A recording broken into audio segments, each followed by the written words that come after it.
Tofa, a yanzu haka dai Fati Niger ta fitar da sabuwar waƙa zuwa ga Dauda Kahutu Rarara, ta maida zazzafan martani kan irin waƙar da ya yi wa shugaban ƙasar Nijar mai taken Cani motar kaya.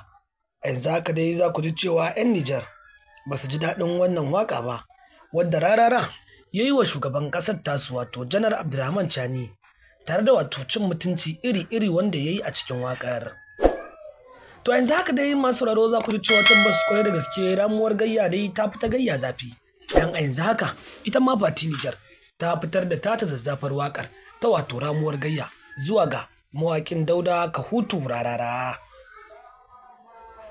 A yanzu haka masu sauraro muna mai fatan za ku gyara zama da kuma biyo mu har zuwa ƙarshen wannan bidiyo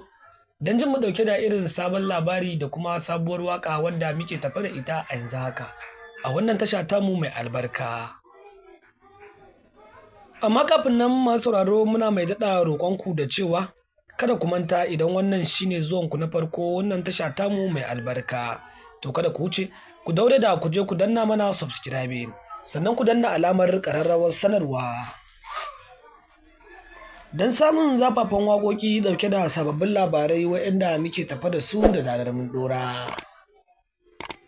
Tabbas a yanzu haka masu sauraro za ku ji cewa fa Fati Niger ta fusata, sannan kuma ta fitar da tata sabuwar waƙar wanda kawai sakin wannan waƙa ne rage don wato ta iso ga zuwa Najeriya wajen mawaƙin Dauda Kahutu Rarara ta kuma shiga kunnuwansa don wato ya ji irin abubuwan da yake yi wa 'yan Nijar idan daɗi suke ji.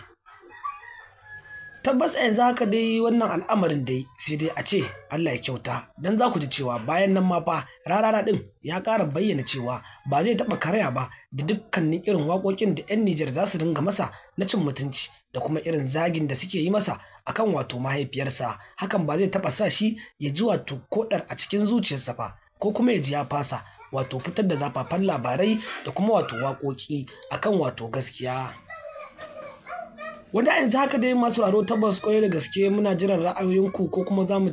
iya cewa shin mai za ku iya cewa dangane da wannan al'amari wanda ke faruwa a ƙasar Nijar da kuma wato mawaƙin na Najeriya Dauda Kahutu Rarara.